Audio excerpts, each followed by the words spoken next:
Joining us now, if I might put it this way, a man who really needs no introduction. There's Major General Richard Rohmer. So many different things. Author, World War II veteran, co-chair Veterans Memorial Advisory Committee, lawyer, honorary deputy commissioner, Ontario Provincial Police. And look at this picture here. Can we bring this up here on camera?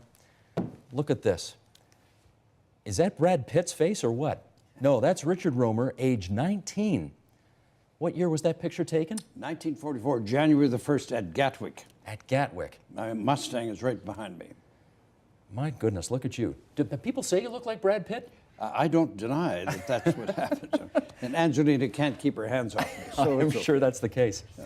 I want to start, I hope you're not sick of telling this story, but obviously we have a lot of new Canadians who watch this program who will not know of, I think, one of the more significant events that took place in World War II that you had a direct hand in, and that was the ultimate taking down of Field General Erwin Rommel. You called in the raid. Tell me about that day. It was a very simple day. It was July the 17th. And 44? 1944, we're in the Battle of Normandy, right in the heart of it. And Rommel is the leader of the German forces and a very able general. Everybody respected him. I certainly did. And as a matter of fact, because my name is Rohmer, they used to call me Rommel, Fox of the Desert, before we get into the battle. But in any event, I'm leading a section of 4 Mustangs at fairly low level on a reconnaissance. That was our job, my squadron, 430 Squadron. And our job was to do reconnaissance missions behind enemy lines, down roads to see what movements were there, things of that kind, visual. About 10 days before, the higher command of our Air Force decided that we Mustang people were so highly skilled in reconnaissance, both visual reconnaissance, photographic reconnaissance, and the direction of artillery fire, which was quite something else, that we should not be allowed to attack targets of opportunity anymore.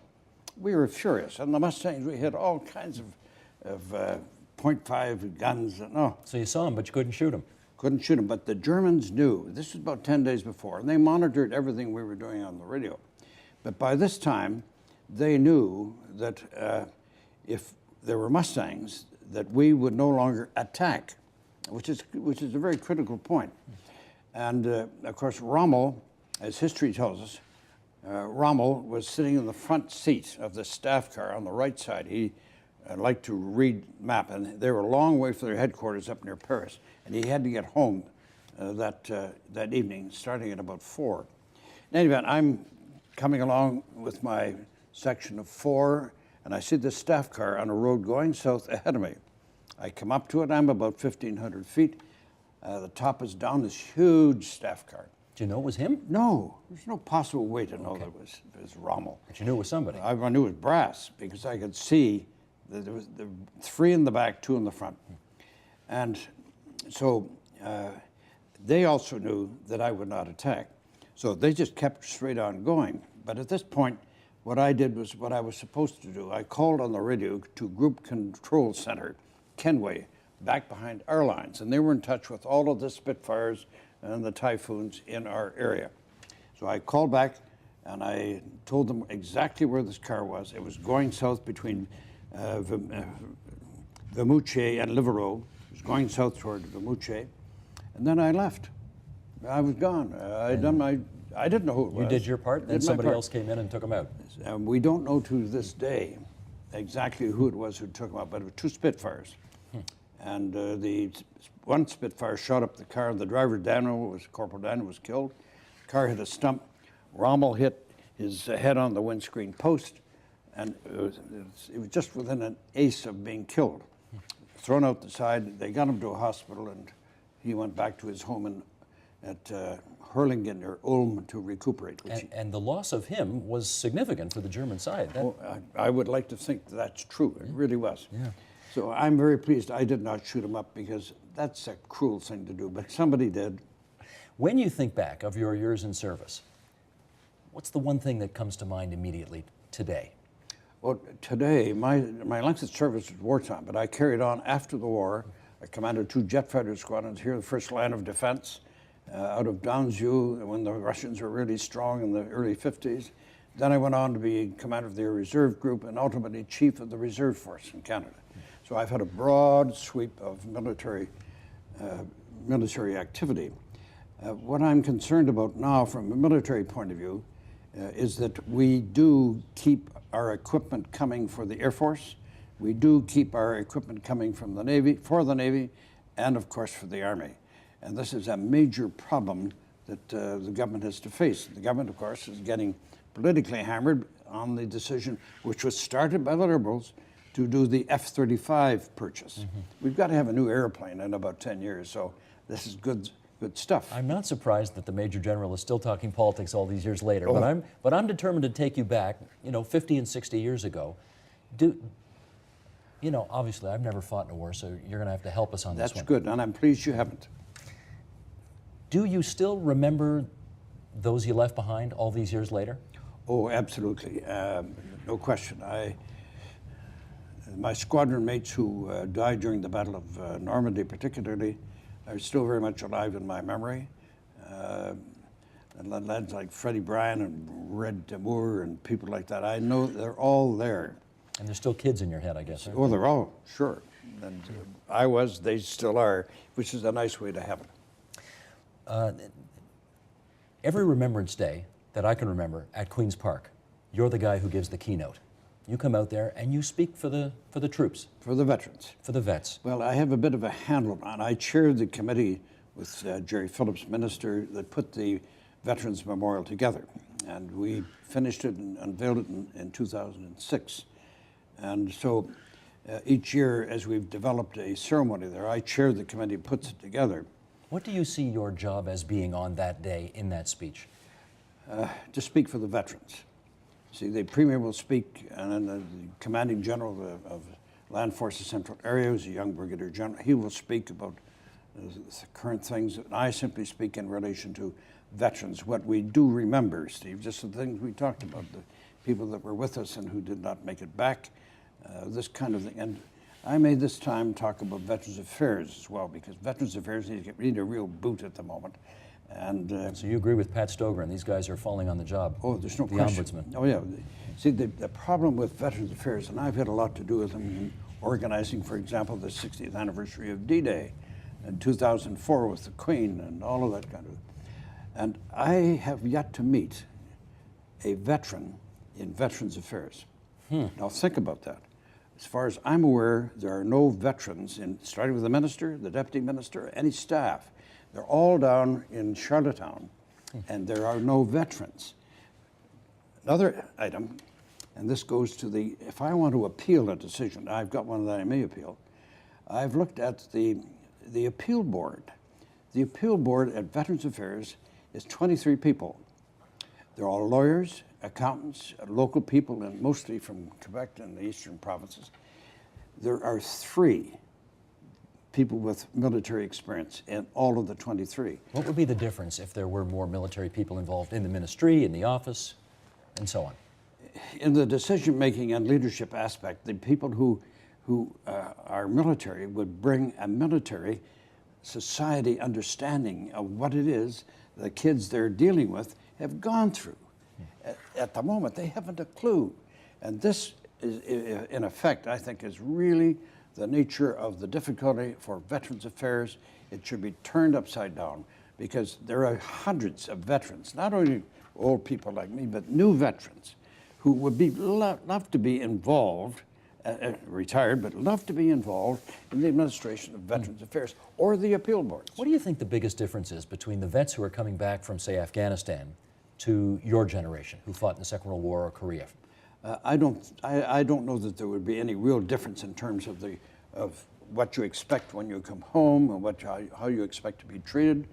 I think every veteran who has fought, and we've been in this war situation for a while, every veteran who has fought expects that his country will recognize what he's done in terms of being exposed in combat to death and injury, and that the veteran will be well treated.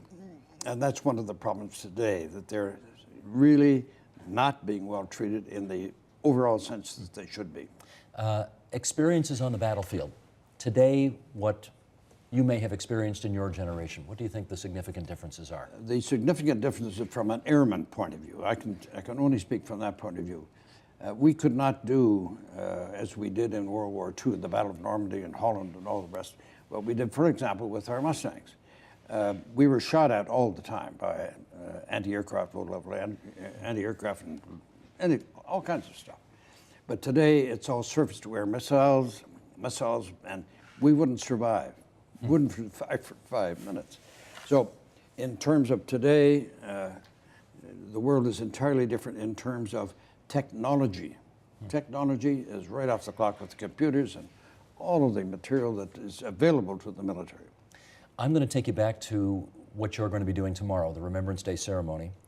And I've seen, you've done, what, 06, 07, 08, you've done 4 of these speeches already. And I've seen them all, and I should mention to those watching us at home, the Premier speaks, a military man speaks, and you speak, and you're the only guy who ever gets applause.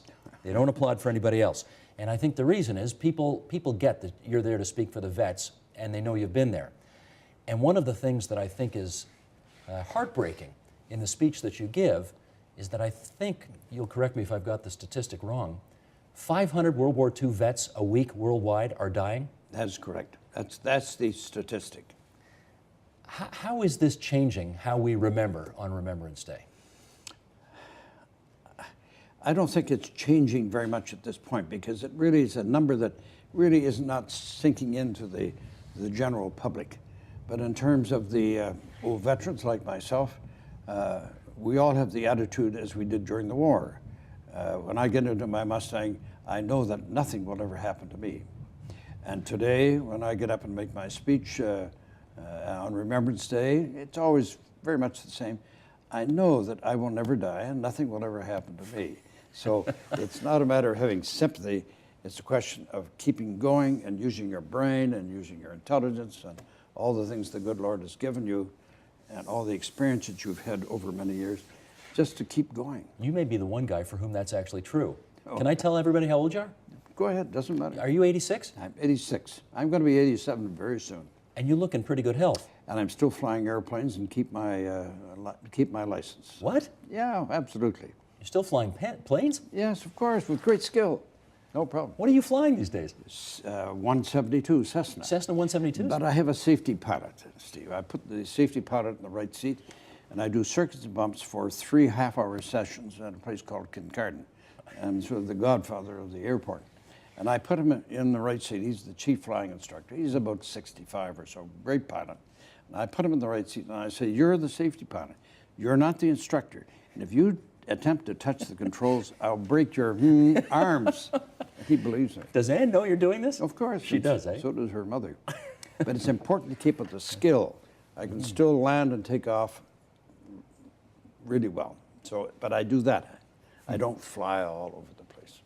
There are so many people in this country for whom, when we talk about the war, they think obviously Afghanistan, or they think about, maybe if they're a little older, they think about the Gulf Wars that Canada has participated in.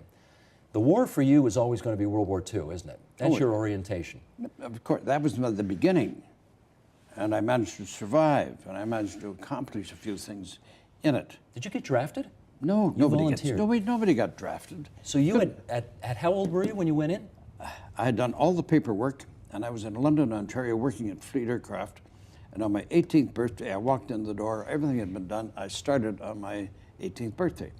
And a year and a half later, I was flying Mustangs against the Hun in England. So it was a very compressed time, but really enlightening. It was fantastic. And I had always wanted to fly. I always wanted to be a fighter pilot, so it worked very well. I want to ask you one last thing, and that is about death. World War I, we lost 60,000 people in this country. 60,000 dead, 170,000 plus wounded. And remember, in a country that was a quarter the size it is right now. We had 11 million people in the country. Amazing. And over 1 million people in uniform. Amazing. I don't say this in any way to diminish the sacrifice or the tragedy of 150 plus soldiers dying in Afghanistan. But the numbers, you'll agree, are just not comparable at all. No. How was it that this country, as small as it was then, and with the losses we sustained in World War II, were able to deal with that much death on a daily basis? I think that in those days, that much death was way over there. And there was no repatriation, there was no bringing bodies home. We were all buried in the graveyards at Juno Beach and up in Holland, where we have 7,000 people buried. It's all happened over there. But with today, we have the great ceremonies bringing our kids home, which is quite appropriate. But there's now a lock-in by the public to death actually occurring, and they're being part of it. They can stand on the bridges and watch the heroes coming home. I think that's the major difference in terms of communication and taking part. People can now understand that it's really happening. Major General, I look forward to seeing you on Remembrance Day at Queen's Park, as I have for the last 4, is it? 4 years. And I'm really looking forward to hearing what you have to say again. And I'm looking forward to seeing you and your sons there. They come too, that is true. It's wonderful. Thank you. Major General Richard Rohmer, thanks so much. My pleasure.